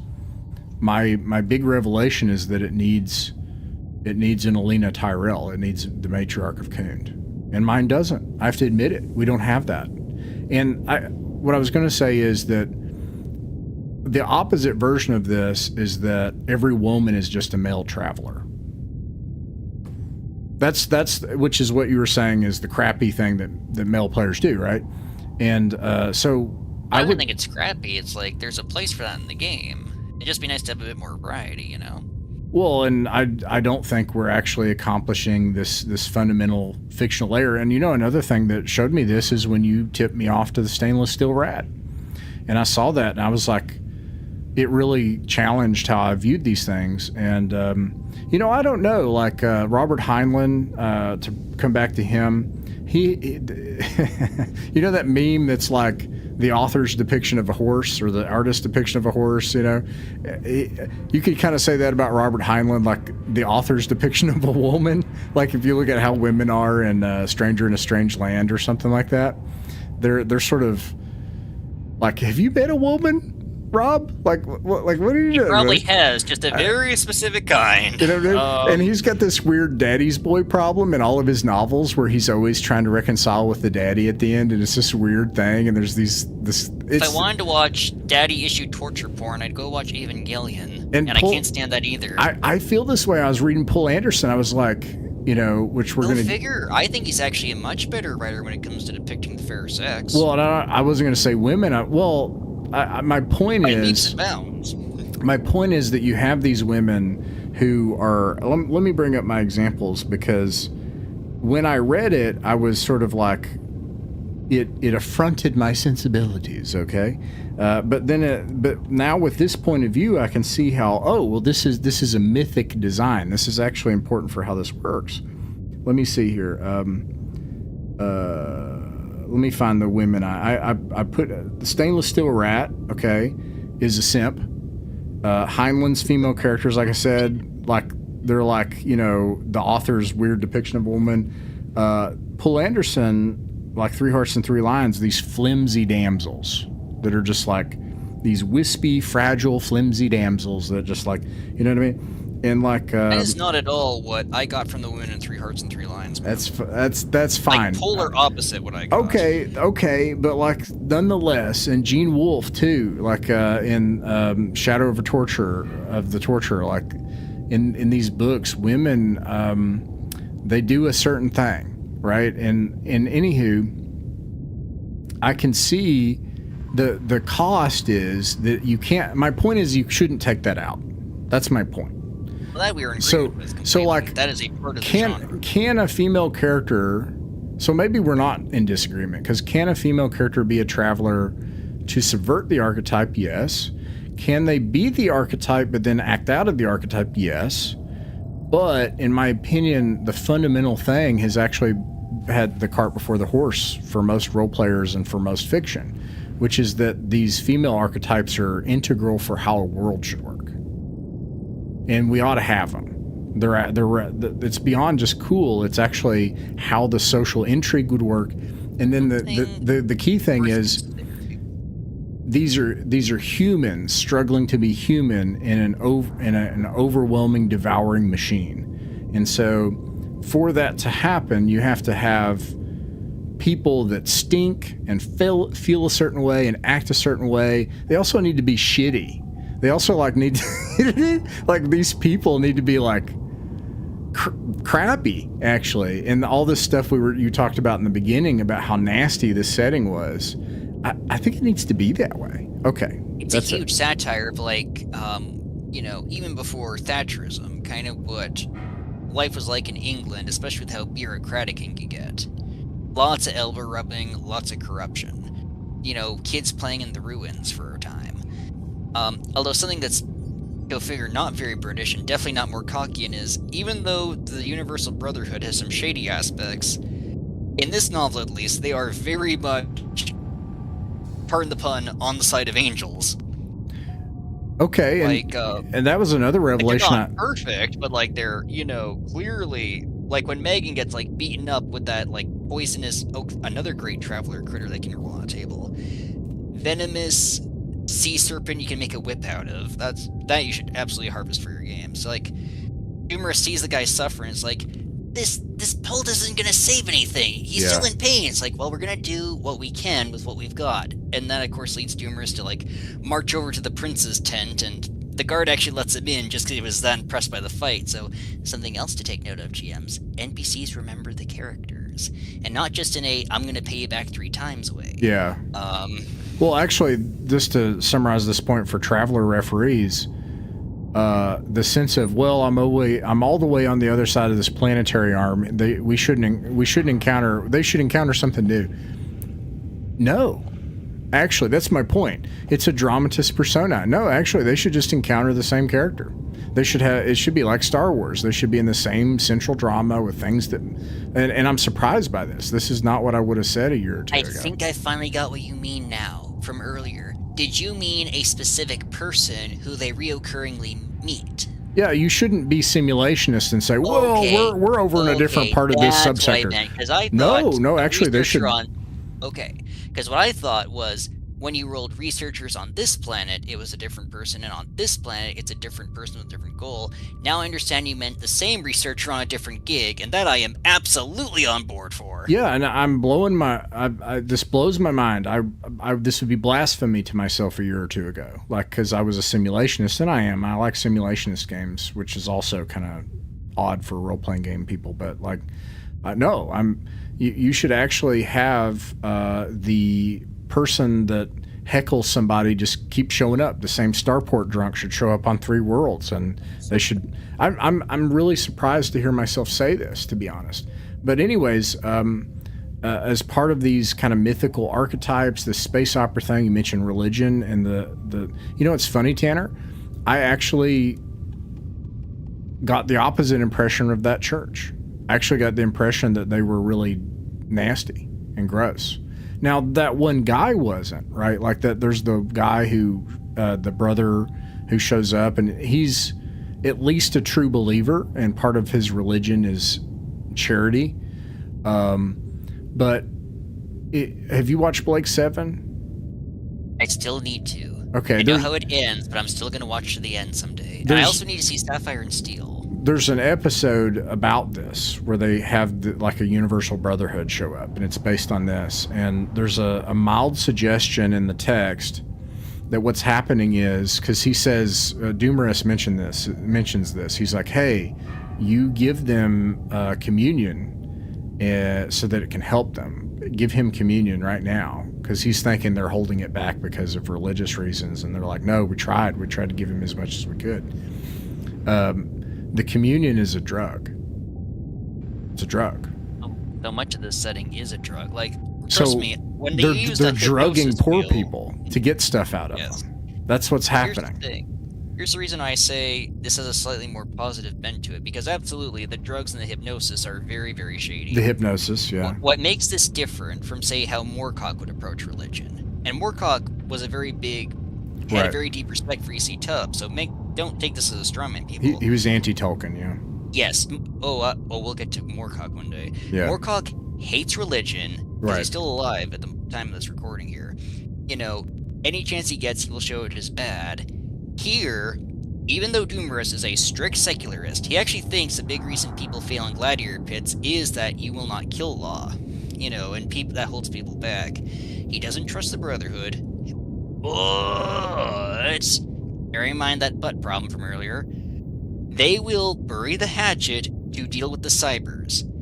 There is some level there, these two very opposing ideologies will shake hands and just put their biases aside to get the job done in order to, you know, unfuck the universe a little bit.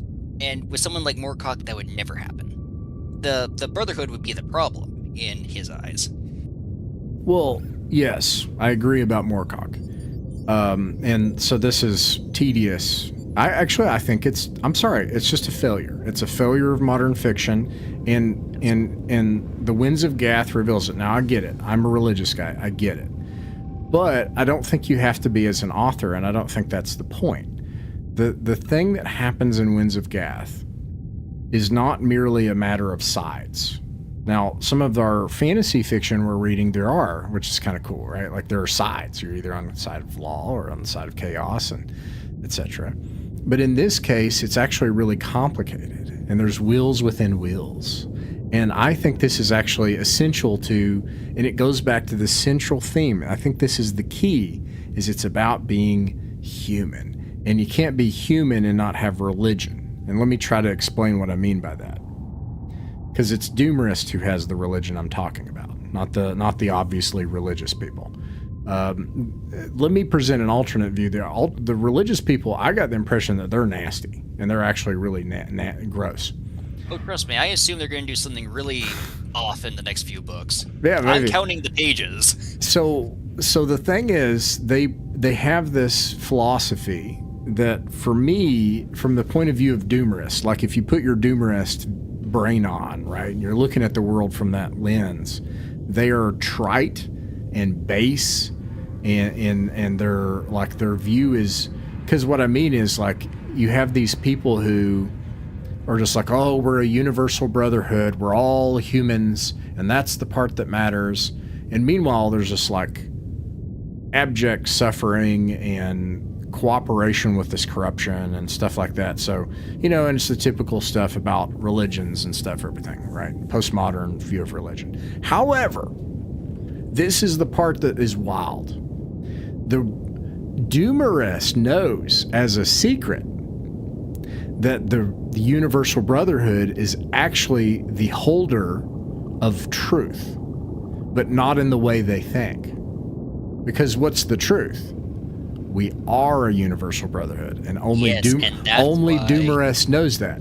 Only Doomerist knows that we're actually all humans, and we all came from the same world, and that's why they're willing to shake hands sometimes, especially when dealing with the cybers, who don't want that at all, either version. Maybe the reason I think the Brotherhood is not quite as bad is because the guy Brother Angelo was giving the service to was a pompous fat guy who I think kicked over like another guy and was just being completely unbearable. So he's trying to say, hey, try not to be as much of a corrupt cornhole. Here's some hypnotism and help make it help. Well, all of that is delicious fiction. But what I'm trying to say is how the world works when you take this book 3 and it has the religious people that show up, and it has pilgrims and stuff like that. The thing that matters is this Lucasian yin-yang, because in the fantasy stuff we're reading, there's they're actual gods, and they just show up and stuff, and you have bad guys and good guys and stuff like that. What I want to propose here is that doesn't happen here. There's not necessarily just a good guy and just a bad guy. Not that people aren't bad or good, or that they don't do good or bad things. That's not my point. I'm not trying to say it's postmodern, but instead, consider this. The cybers want complete unity. The central religious question is hypermonism. It's that we're all just one. Everyone is either contending with that or agreeing with it. Everyone is on one side of the hypermonist thing or another. And it's the same thing with the matriarch or Kund. This is part of me, my inheritor, or she can't be. So it's this disillusion of being separate or being united. And the cybers, their whole thing is trying to unite all things into one thing. And at the same time, this threatens the actual oneness of humanity, which they can't actually tolerate. Because they have a secret. They can't let people know that all of humanity is actually united in their humanity. Do you see this like Lucasian, like I see. I would argue, however, light and dark side thing going on? Kind of. I'd argue that the cybers want all of humanity under their heel, in a vat somewhere. Like, they want to... Again, they want knowledge, and they want all knowledge at their disposal. If every human being in this universe is just in a jar, like in the Matrix, that is a win for them. But if I open this book and I like skip to just any random thing, which I won't do, but because I've already done it a couple times. Again. No, do it. The thing that will happen, I guarantee it, is we'll zoom into two human beings being very human. They'll smell each other. They'll have headaches. They mentioned perfume a few times, yes. Yeah, this is why women matter. This is because how it feels and how things smell and all of this stuff, like being the indignity of the human flesh is the key thing. Because what's ironic is that the cybers don't have this unity, and they can't have it. They can't actually have this complete oneness, but they want to have this, I'm going to put you all in a vat. But humanity actually naturally already has it. That's the big mystery. I'm not trying to be, I don't know, maybe I'm being really ephemeral. I'm not trying to be, but I agree with you. The reason this matters is if you're a Traveller referee and you're trying to actually have the oil in the machine that makes the machine run. I don't know if you know this, Tanner, but Outlaw Void was atheistic, like on purpose, as kind of like a flavor. There was no religion. There was no religion, period. There was none. Was Ron Burry a ghostwriter? Well, I was wrong, and I'm literally going to have to edit this. There has to be religion. There has to be. There has to be. And I'd even argue that Doomrest's Search for Earth, you could argue, is a religion of a sort. That's what I mean. But like that's his guiding force, you know. Well, Earth is a desert. It's rough. There are people living underground, but it's my home, and one day I will find there again. Well, and it's not just his home. It's the truth of humanity, of his flesh. It's our birthplace. Yeah. It's that home matters to the flesh and to the unreasonable mind, to that hindbrain that we have. We can't help it. Right, you know, it's just like the matriarch of Kund needing her granddaughter or whatever, her flesh to be so on and so forth. Okay, he came staggering from the ship, bowed beneath the weight of a fibroid box as large as his own self, grotesquely thin, eyes burning like coals from the gaunt pallor of his face. Human flesh. This, okay? And there's that body horror. Lord, they're just... don't get me wrong. My heart's with him. Like, don't think, he's ugly and hideous. I don't want him anywhere near me. I mean, like, Tubb is really good at writing just how the system just saps you and just grinds you and breaks you and just people just trying to live day by day. So, we only have 15 minutes left. Thanks for... I went on 10 minutes about that. I've got a big opinion on this, Tanner. I got big feelings. Well, people should have big feelings and opinions on books. Like, okay, fine, Thanks. like medicine and shit like That's that. Really nice of you to say. But it's like, it always annoys me when, like, someone genuinely enjoys something for a specific reason or dislikes something for a specific reason. Like, I've lost friends, deep friends, for not liking Godzilla -1 at all. I think that movie stinks and everyone else loves it. But it's like, when I try to explain to people, and I need to make clear here, I don't personally think they're bad people for liking it. Like, if a movie speaks to you, that's what matters. End of the day, period, full stop. But what I didn't like was that when I tried to explain it, in like, this is something in the plot that doesn't work for me, character is clearly here to make me feel bad, and then, you know, you shouldn't actually, I'm not going to spoil it. Even if I don't like it, I won't spoil it for people, even though they did that already on Twitter. But it's like, here's the epistemological reason that they're just fundamentally not getting a Godzilla movie. You know, I'd get guffawed, like, oh, so no one should ever salute in a Godzilla movie. Gotcha. It's like, fuck your mother, that's what I meant. What I mean is, when movies keep doing this in this specific way, in a way that doesn't work for this, heightened reality world, I don't want to watch this anymore. And that's why you get so passionate about, the sex in a Doomerist novel, or that aspect in a Traveller game. It's like, okay, fine, no one wants to enter the DM's magical realm. I think, in case anyone's watching this, I don't know if anyone knows this, but I'm actually a gigantic prude, and this has been a hard rule ever since I've done tabletop. Orthodox Christian, and that is respected whenever I come here. Like, I hope you don't mind me saying this. If I go too far, just say so. And I intended to respect this. When we played Shadow Dark Palace, he actually asked me, started the second session, Tanner, I understand you're a fun guy. Could you not make sex jokes in the tavern? Which I was not going to do that. I don't remember doing that. Yeah, and so instead, myself and I think it was Nostrum were like, hey, listen, if you need help, we can get you out of here. Wink, wink, wink, wink, wink.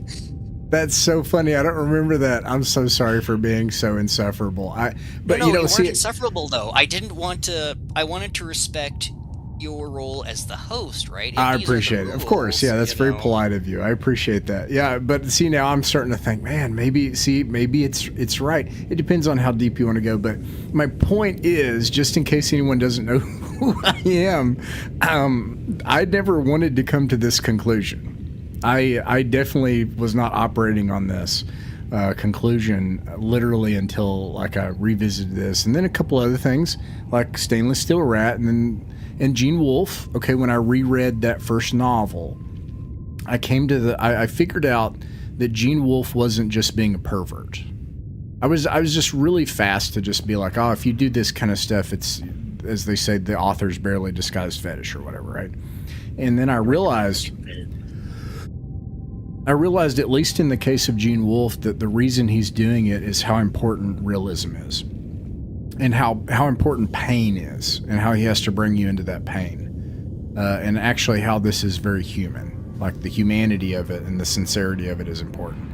So these other pulp fiction authors, maybe it is their fetish. I can't speak to that. I don't know. And maybe they didn't do it as well. Maybe they didn't accomplish that goal of being human. But I just want to say that, note that I think that that's actually fundamental to Traveller, is that humanity. I wanted to mention, before we run out of time, there's one last thing that I wanted to mention that I think I may have completely misunderstood Traveller. I wrote an article called "What I Would Do Differently as a New Classic Traveller Referee." It's pretty good, done pretty well. A lot of people seem to have got something out of it. In that, I lay out this case that you have to attain genre literacy, and that you should read this book. That's one of the things I say. One of the things I mention is that you have to remove some of your modern assumptions about science fiction. So, for example, the scrappy hero is not Han Solo. That is to say, you just can't even expect that you're going to start with a starship. You can't even have that expectation. I don't know if this is going to make any sense. You've run Axe, right? Actually, maybe this will make sense. I've played Axe a ton. I still need to run it one day. But you know what I'm talking. All right. Yeah. So Axe, the reason this matters is if money is a major thing in a game, like in Dungeons and Dragons, it's 1 gold piece equals 1 XP. You have to ask yourself, what is the fundamental unit of economic measurement?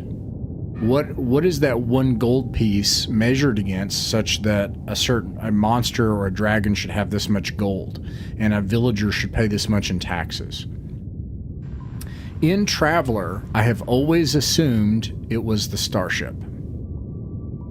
So I have always assumed, because this is an interesting thing, this book does not tell you anywhere how much money to give a Traveller. And the central anti-pattern I see in Traveller is every veteran Traveller referee will say, give them a little money, but don't give too much to wreck your game. And they're always dancing on that. Oh, I gave them too much money. Oh, I didn't give them enough money. Oh, And that's how everyone talks about Traveller. because money's the only thing that matters, because that's the XP, because there's nothing else. There's only credits. And so then I look at this problem and I say, as a design problem, and I say, well, what is this? And I look at it and I say, oh, it's the Starship Mortgage. So I look at that and it's about, it's about 400 million credits. So I look backwards from that and I say, well, what's the down payment and when could you achieve a down payment? Because that's the progression scheme in the game loop. Okay, well then that means that about 250,000 credits is a reasonable amount for a job with a patron if you're only doing it every few weeks, because you're not going to get a patron every week on a 5+ roll. So 250,000, let's say 150,000 credits for a job that you, the traveler, are going to get, never mind your crew. And I reread this and this is a bomb to me, Tanner. I think money doesn't matter. I think it doesn't matter. The show notes, yeah. Because for Doomerist, money is a way he gets to the next planet. Money is a way. There was actually a really scathing review of a later novel in White Dwarf where the reviewer got mad that Doomerist said no to getting a starship, which would have made finding Earth much easier. Whoa, what an anecdote. And then I think EC Tubb agreed with him, because in a couple novels later, Doomerist gets a starship with a crew. There you go. Yeah, and so some travelers will start the game with either a scout ship, and very, very, very few travelers could start the game with a free trader, which is an immense burden, actually, when you start the game with one.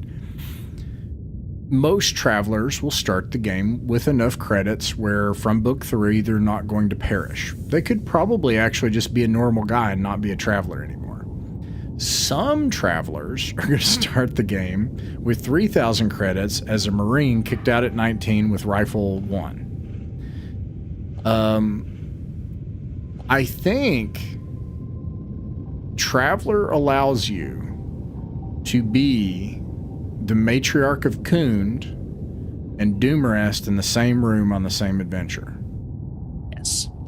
And the key thing there is that some people will be Doomerest, and I don't think money matters. And I could be wrong, but this is the huge earth-shattering revelation where I'm saying I have everything about Traveller wrong. I always assumed that there was a gameplay loop leading to a starship.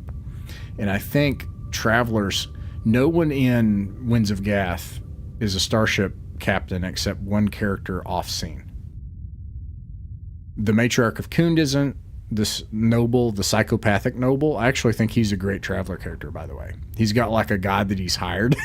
He's like a psychopathic killer that just like follows him around and beats people up. I think actually, do you know what I'm talking about? The male, the male. Moidor, yes. It's the guy with the whip who gets his just desserts at the end. And yes, he's the guy who, and I'll actually say this, he's the guy who not only attacks Megan with that sea serpent whip that, brings him this close to death. And we really should have mentioned this earlier. The Winds of Gath themselves, they come from the specific mountain when the cold side. Yeah, tell me about that. When the wind goes through the mountain, it gives out this horrifying vibrational sound that makes you conjure up very deep memories. Good memories, bad memories. Doomerist almost falls off a cliff when he remembers the voice of his lost love, and he's like, nope, she's gone. I'm not going over there. And it saves his life. The guy who beat up Megan had such a horrific experience that he killed himself by striking himself with the super poisonous whip and let it just do its worst to him, because his guilt over what he had done was so awful, he literally could not live with it. I think Traveller is just that stuff. Yes. And I'm surprised. I'm actually... And that's why I asked you, I asked you earlier, what Gath's UPP would be in your mind? I think it would be... I think it's a great opportunity to have an E-class starport. And then, let's see, probably something like a 6 or 5. And then this is the astonishing thing. You're going to just have 5s. You're going to have like a 5 and a 4 or 5. And then you're going to have and then it gets into, the whole thing is mid. And you're going to have Now, the tech level is low. You're going to have a tech level of about 5 or 6, I think. So the whole thing is very mid. It's going to have it's going to have normal gravity, normal air. The government, I got the impression that it was very anarchic. Maybe I'm wrong, but so maybe a low law level. Maybe I was wrong. Maybe I'm wrong about that, though. I don't know. But and then very low tech level. But it wasn't very exotic. But again, maybe you're right. Maybe in further novels we're going to have more exotic environments and stuff like that. You know, that didn't show up though, did it? People wearing rebreathers and spacesuits, and none of that sci-fi stuff happened. Not a ton. No gravity shenanigans. None of that happened. And couldn't, being, one matriarch overall, the tech not being that great, I'd actually argue it is very exotic in certain ways, like, lakes and rivers filled with, like, deadly fish and, like, those mountains. That's why I said it was very heroic fantasy to me, very Greco-Roman, because, like, take out the starports, Conan could have absolutely been on a camel or a horse and, stumbled into Kun someday. Yeah. I think if I were to change Outlaw Void tomorrow, based on reading this book, one thing I'm going to do immediately, which I will change, is I'm going to stop making any suggestions on what patrons should provide travelers. Just not going to do it. You want to give them money, give them money. Travelers want money, to get money. That's legit.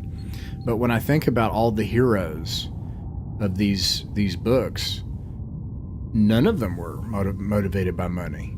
Either because they were so competent that they could get money. Like the Stainless Steel Rat really changed my mind about a lot of things.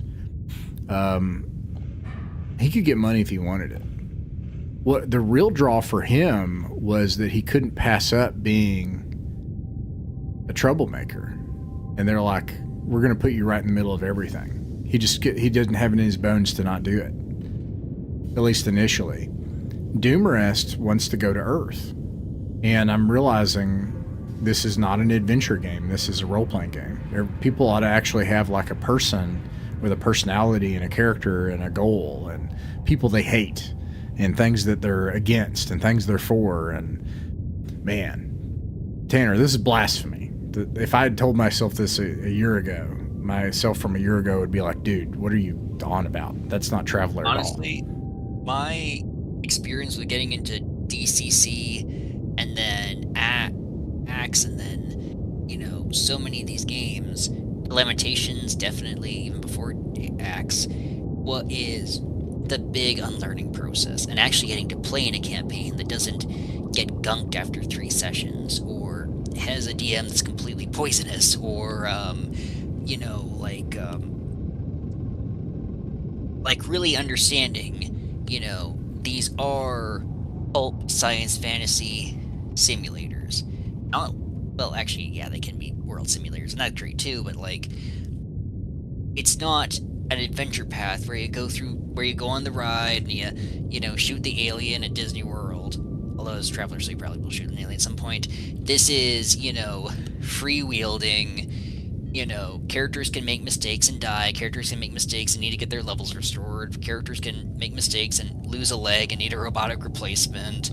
And, the universe just keeps going. And what drives it is you, and what drives it is what your goals are. Yeah. There is something very beautiful about that.